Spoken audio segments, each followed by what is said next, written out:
Halo, selamat berjumpa kembali dengan saya di channel YouTube Abidi. Semoga saya doakan kepada para penonton setia channel YouTube Abidi. Semoga bapak-bapak, ibu-ibu, adik-adik, kakak-kakak, semua yang sedang menonton di channel eh, YouTube Abidi ini selalu diberikan kesehatan oleh Tuhan Yang Maha Kuasa. Yang terpenting adalah sehat, karena sehat itu mahal, saudara-saudara. Saya merasakan sendiri, kita orang sehat itu disyukurin, dinikmatin. Kalau tidak sehat, mungkin pemirsa juga tahu sendiri. Punya duit, percuma. Mau dibeliin makanan, minuman, banyak pantangan. Diberikan sesuatu juga kurang bermanfaat. Jadi yang terpenting untuk para penonton setia di channel YouTube Abidi ini, semoga saling mendoakan supaya selalu dalam lindungan Tuhan Yang Maha Kuasa dan selalu diberikan kesehatan oleh Tuhan Yang Maha Kuasa. Pada kesempatan kali ini saya akan mengupas sedikit. Oh ya, jangan lupa untuk penonton setia, tonton video saya ini, jangan di skip, tonton sampai habis. Barangkali bermanfaat buat penonton setia Abidi, buat orang lain, keluarga, sanak, dan family. Dan juga jangan lupa saya mohon klik subscriber-nya atau loncengnya, biar para penonton setia Abidi ini bisa melihat selalu video-video yang terupdate dari saya. Pada kesempatan kali ini saya ingin sedikit membahas atau mengupas cerita yang sebenarnya, dan ini asli, bukan direkayasa para pemirsa atau para penonton. Jadi tadi pagi itu ada temennya istri saya curhat, telepon ke istri saya. Ini sama-sama nggak, ini sama-sama nggak tahu ya pemirsa ya, satu sama lainnya. Cuman mungkin ngobrol. Intinya sih tentang keluhan suaminya dia, suami dari teman istri saya. Menyatakan, saya tuh udah kesel sama suami itu. Begini salah, begitu salah. Dibawa ke dokter, obatnya nggak diminum. Diperiksakan ke dokter segala macam, sehat. Manjanya kayak anak bayi. Pusing saya, stres saya mikirin suami. Kata si istrinya teman saya. Ditanyalah sama istri saya, kenapa teteh bisa seperti itu. Ini obrolan ini sama-sama tidak tahu ya kalau masing-masing suaminya itu punya penyakit yang namanya psikosomatik, anxiety maupun panic attack. Jadi ini saya rangkum pemirsa, karena kebetulan istri udah tidur. Jadi inti singkatnya gini, yang bersangkutan itu suaminya itu sering mengeluh ya, sakit lah, sesek lah gitu. Ternyata dibawa ke penyakit dalam, tidak ada yang sakit. Akhirnya disuruhlah di ronsen oleh pihak dokter spesialis penyakit dalam. Ternyata dari hasil ronsenan itu muncul yang namanya penyakit TBC kelenjar, tapi adanya di leher, itu pemirsa. Nah, setelah itu si suami tersebut itu langsung overthinking pemirsa. Overthinking, negative thinking, pikirannya ngamprak kemana-mana. Nanti kalau saya kena penyakit ini menular sama teman-teman kerjaan saya. Nanti gimana kalau saya meninggal gara-gara penyakit kelenjar ini? Nanti gimana anak-anak? Jadi overthinking pemirsa. Dan rata-ratanya kalau orang yang terkena penyakit psikosomatik atau mental ini, itu rata-rata pemikirannya itu yang negatif. Benar, karena saya merasakan sendiri. Rata-rata yang muncul itu 95% itu punya pikiran yang negatif yang muncul. Jadi kekhawatiran yang terlalu berlebihan, cemas atau anxiety. Kata dokter yang bersangkutan dijelaskan bahwa penyakit TBC kelenjar ini tidak menular, Pak. Cuman si bapak ini karena ngerasa kekhawatirannya tinggi, mungkin dia tidak menyadari, mungkin kalau dia sedikit demi sedikit terkena yang namanya penyakit anxiety atau kepanikan lah, gitu, psikomatis. Pikirin terus dia, pikirin terus. Akhirnya dia jadinya ngamprak kemana-mana. Ngampraknya pikirannya jadi jauh. Kedua laginya, karena dia kebanyakan pikirannya keluar, akhirnya mungkin mempengaruhi organ tubuh lainnya. Dia akhirnya timbul perasaan yang lain, seperti di sini dia bilang kalau jalan itu lemes, kelayangan terus kayak tidak bertenaga gitu. Terus padahal suruh makan, dia makan, tapi katanya selalu lemas, selalu kelayangan, dan hanya pengennya itu tidur, pemirsa atau penonton. Jadi itu tidur, jadi dia tuh pengennya tuh tidur, mungkin dikasih obat penenang atau obat tidur sama dokter, tidur lagi, sampai si istri kesel, ini kenapa si suami saya seperti ini, saya bisa stres melihat kelakuan suami saya seperti ini. Wajar, pemirsa, setiap seseorang memiliki memiliki penyakit yang namanya psikosomatik anxiety maupun panic attack. Ini diuji kesabarannya, pemirsa. Kesabaran dari apa? Dari pasangan kita, dari keluarga terdekat kita, dan penderitanya sendiri, pemirsa. Nanti saya akan menceritakan diri saya sendiri. Ini saya cerita tentang rekan dari suami dari teman istri saya. Nah, terus yang ketiga laginya, akhirnya dia maunya tidur terus, karena katanya kalau tidur itu ya nggak kerasa. Ya benar, pemirsa, nggak kerasa, artinya nggak kerasa penyakitnya, jadi dibawa tidur aja. Jadi karena dia kerja itu, pemirsa, dia sering izin sakit dan tidur gitu. Jadi intinya sih tidak produktif pekerjaannya ataupun dalam hal kehidupannya itu tidak produktif lagi, tidak semangat, karena ya itu ada gejala dalam mentalnya dia. Dan yang terakhir itu dia ngerasa putus asa. Katanya begini, saya sudah berobat, intinya sih sebelum divonis terakhir dia terkena kelenjar TBC kelenjar, itu dia tuh periksa kemana-mana, pemirsa. Artinya periksa kemana-mana, periksa penyakit dalam, periksa lambung, periksa ke dokter umum, dan hasilnya sehat dan selalu diberikan obat. Nah, si bapak ini putus asa, gak mau minum obat dari dokter. Jawabannya apa? Percuma saya berobat, karena penyakit saya tidak sembuh.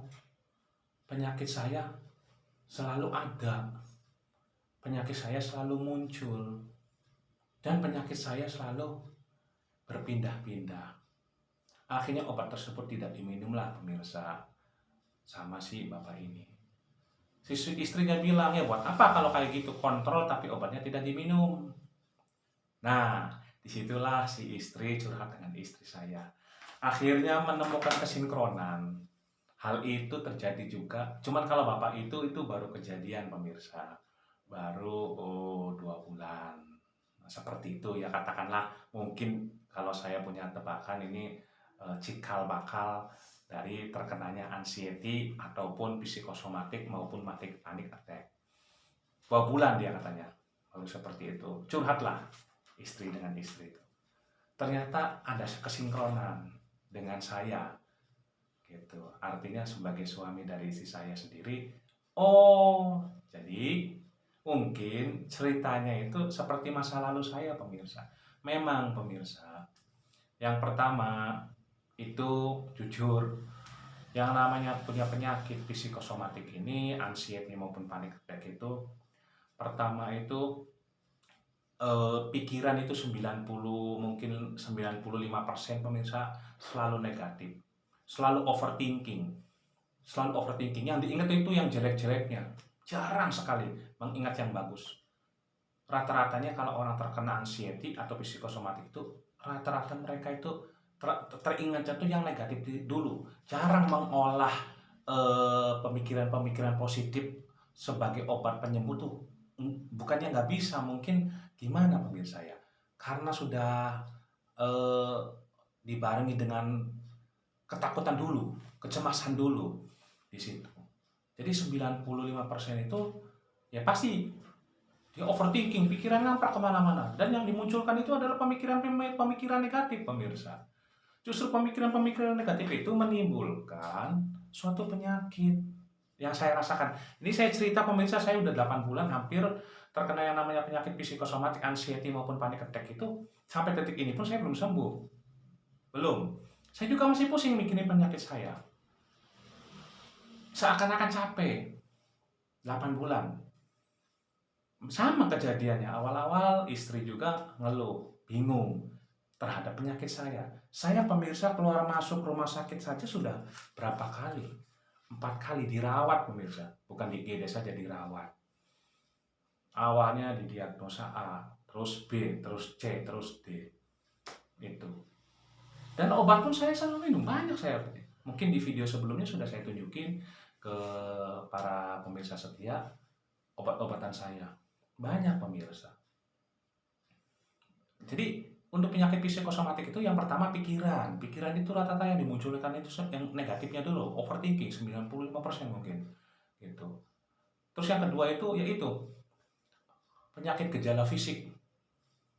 Itu penyakit yang namanya gejala fisik, jangankan datang penyakit psikosomatiknya atau penyakit gangguan mentalnya pemirsa.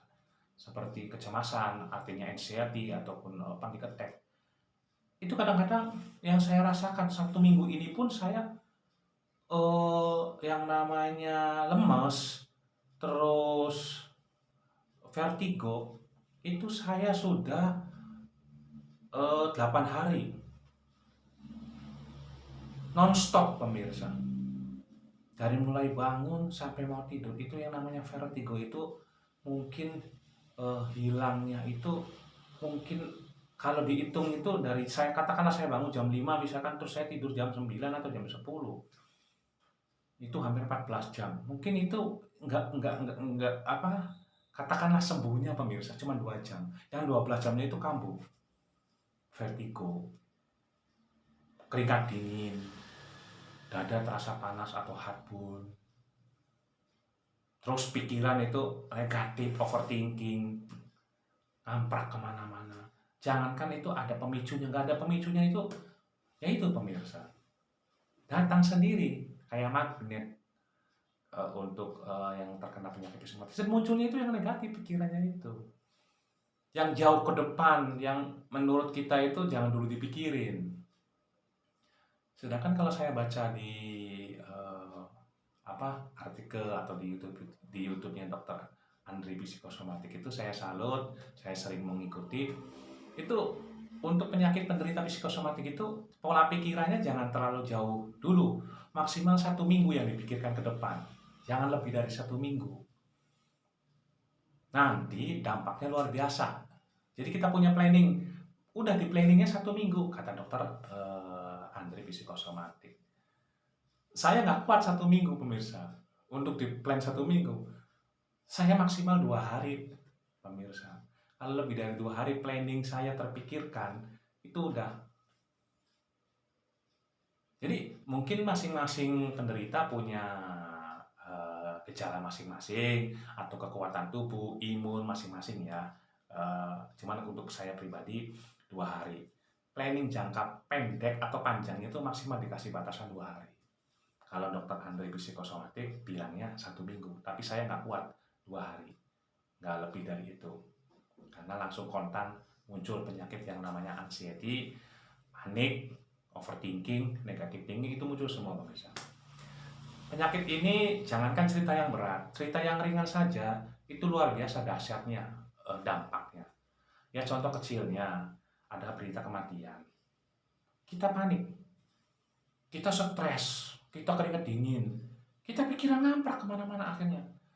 Mohon maaf, berita kematian yang meninggal misalkan orang lain, bukan sanak, bukan famili, bukan saudara, bukan kita, atau bukan orang terdekat kita. Pengumuman katakanlah di masjid, berita kematian, kita panik pemirsa. Sebenarnya kalau logika jalan, ada korelasinya enggak kita panik itu. Dia bukan saudara kok, dia bukan famili, dia bukan saudara teman orang dekat dari kita, tapi kita panik pemirsa. Wah, enggak karu-karuan. Diajak ngobrol masalah misalkan ya sedikit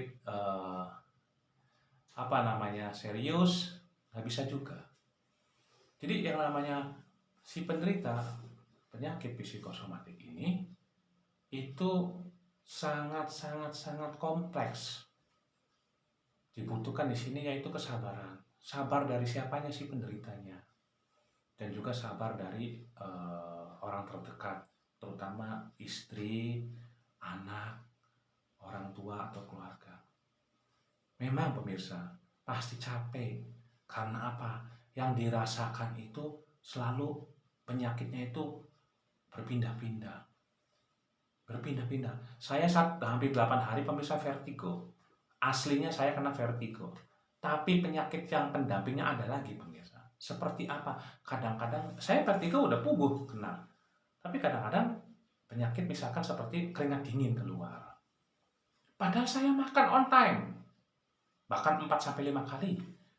Minuman, makanan, buah-buahan, vitamin selalu bergizi. Cek lab saya pemirsa hampir setiap bulan. Ini buktinya pemirsa, saya cek lab setiap bulan saya. Dan untuk bulan ini karena saya merasa vertigonya belum hilang-hilang hampir 8 hari, akhirnya saya apa? Cek lab lagi. Belum waktunya cek lab tapi saya cek lab lagi pemirsa. Ini. Nanti pun saya akhir bulan ini maupun setiap akhir bulan biasanya saya cek lab pemirsa. Setiap bulan semenjak saya terkena penyakit yang namanya anxiety psikosomatik ini. Nah ini baru pertengahan bulan sudah saya cek di 2 hari yang lalu. Dan alhamdulillah hasilnya oke, bagus pemirsa. Gitu. Itu untuk cek lab. Untuk ininya sendiri saya karena ngerasa banyak penasaran. Orang kena penyakit anxiety ini kebanyakan penasaran. Karena pengen cepat sembuh. Jadi kita tuh kecepatannya gasnya itu ditambah. Untuk apa? Untuk mencari dokter, untuk berobat itu kecepatannya ditambah. Udah datang dokter penyakit dalam, nggak ketemu penyakitnya, pengen ke yang lain. Kejar. Selesai nggak ketemu juga pengen ke yang lain. Kenapa? Pengen sembuh pada intinya pemirsa. Capek, pegel. Baik kitanya maupun pendamping kitanya atau pasangan kitanya ataupun orang-orang terdekat kitanya. Sampai saya pun di ronsen pemirsa. Ini saya ronsen pemirsa. Hasil ronsennya. Hasil ronsen. Mohon maaf saya nama rumah sakitnya saya ini. Tetap pemirsa. Ini hasil pemeriksaan.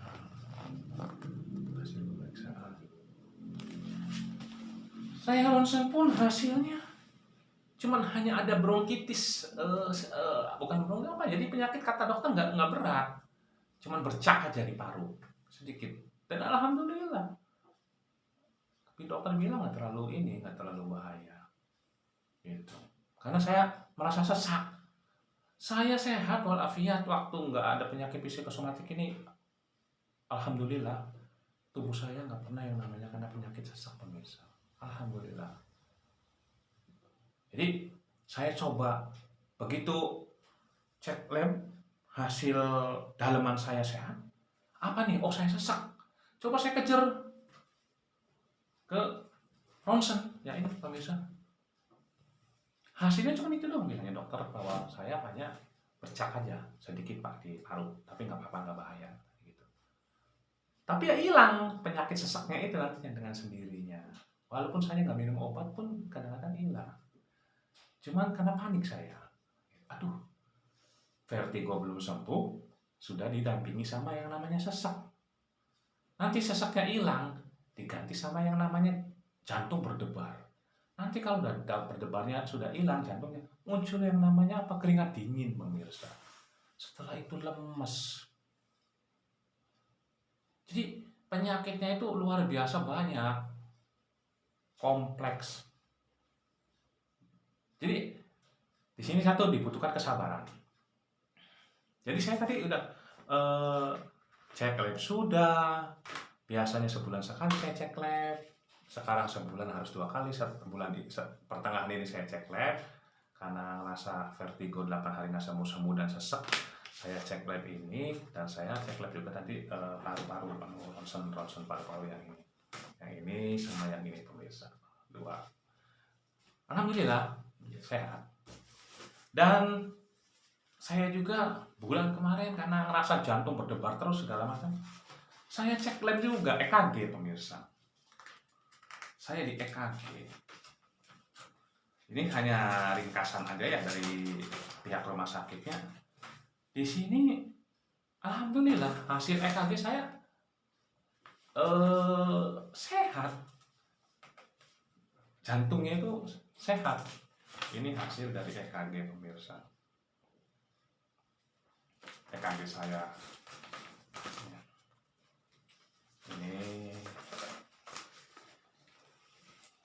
Ininya amplopnya biar pemirsa tahu saya nggak bohong.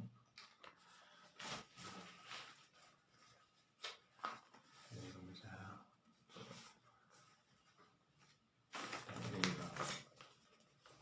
Jadi segala daya upaya sudah saya kerahkan, sudah saya lakukan. Yang pertama, benar dibutuhkan kesabaran, baik oleh diri kita maupun orang lain, artinya istri mau anak maupun keluarga, itu sabar. Yang kedua laginya, pemirsa, apa? Ikhtiar, berusaha terus pemirsa. Mungkin teman dari istri saya itu kaget, mungkin dia udah frustasi, dia baru 2 bulan kena, dia seakan-akan dia kayak udah mau menyerah dalam hidup itu udah. Nah, saya mungkin udah 8 bulan, pemirsa, sampai detik ini pun saya bikin konten ini masih belum sembuh.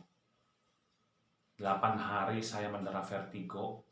Mungkin dalam sehari itu 14 jam itu saya mata melotot itu atau melek itu cuma 2 jam hilang penyakitnya itu.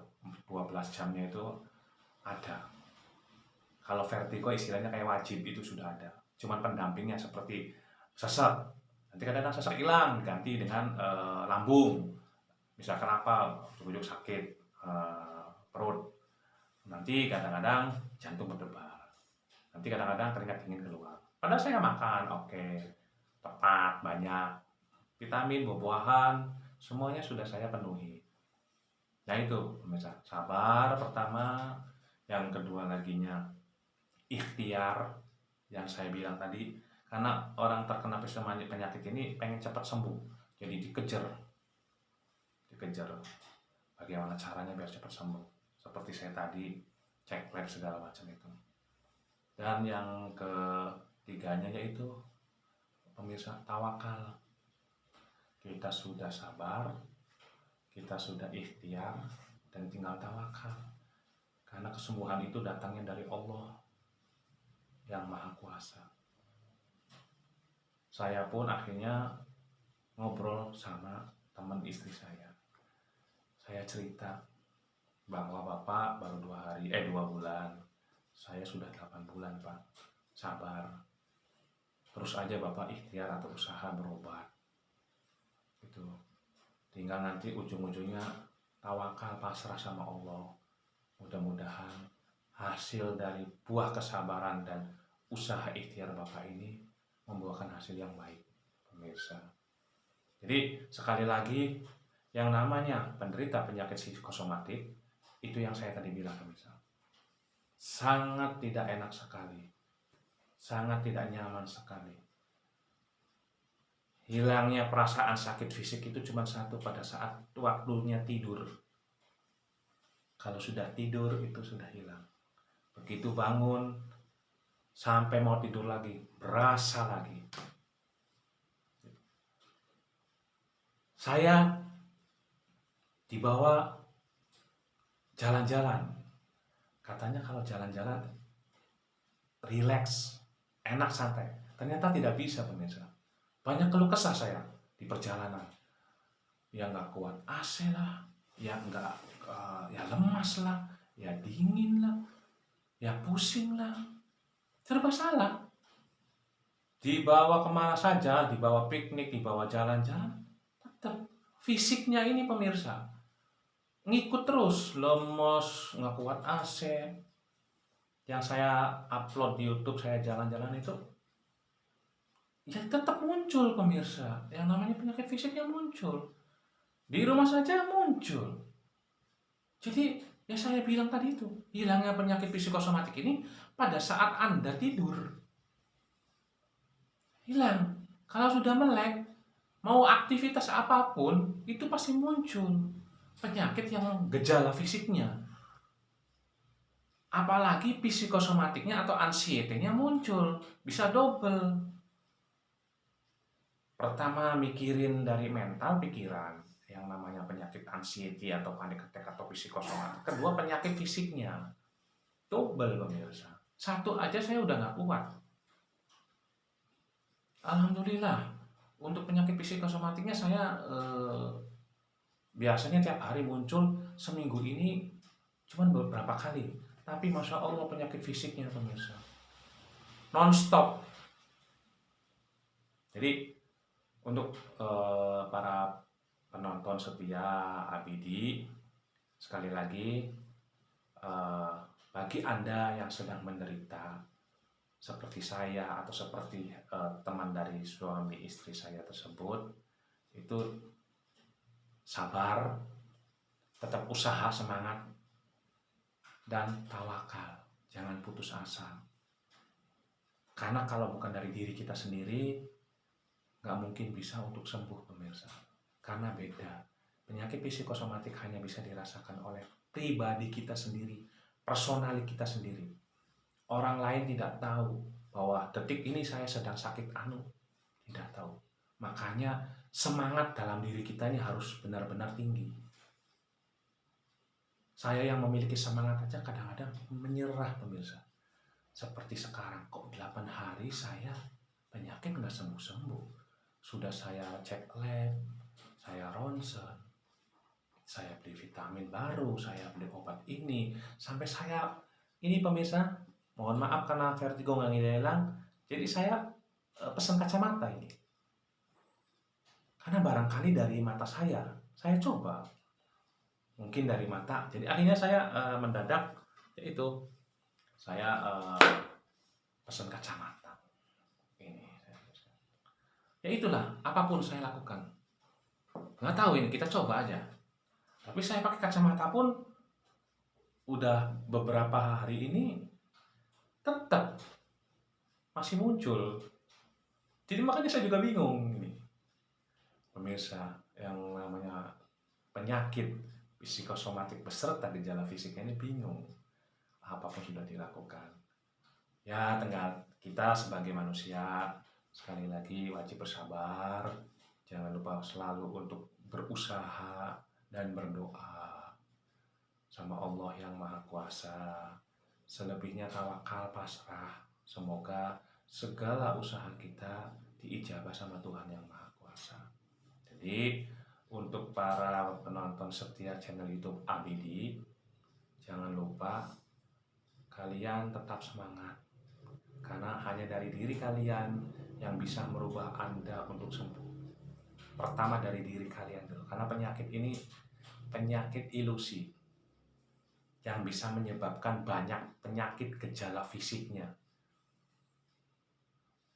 Jadi sabar, tetap semangat, berjuang terus untuk berobat, untuk mencapai kesembuhan. Seperti itu. Saya hanya sedikit mengupas tadi tentang teman istri saya. Ternyata dia 2 bulan sudah menyerah, saya 8 bulan. Akhirnya kita sharing cerita. Ya mudah-mudahan setelah saya cerita, dia mungkin ada sedikit masukan dari saya, mungkin bisa berpikir positif lah, gitu pemirsa. Oke, mungkin sekian dulu pemirsa penonton setia channel YouTube Abidi. Kalau ada pertanyaan, komentar, berbagi sharing, silahkan ditulis di kolom komentar. Kita berbagi pemirsa, sharing. Saya merasakan hal seperti ini. Teman istri saya tadi merasakan seperti itu.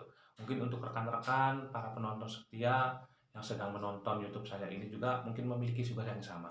Atau yang sudah sembuh, sudah sehat, boleh pemirsa. Berbagi ilmu, bukan berbagi ilmu, berbagi pengalaman, berbagi informasi. Sangat ditunggu sekali. Karena tujuan saya satu, pengen cepat sembuh dari penyakit yang namanya anxiety, panic attack, psikosomatik ini, disertai dengan gejala-gejala fisiknya. Mungkin itu pemirsa, para penonton setia channel YouTube Abidi. Jangan lupa tonton terus video-video saya yang update, tonton terus video ini full, jangan di skip.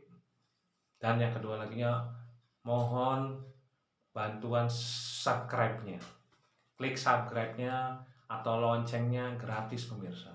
Biar saya terus mengupload video-video tentang perjalanan saya selama menderita penyakit psikosomatik ini, anxiety ini, biar para penonton setia selalu update melihat tayangan-tayangan saya yang terkini gitu.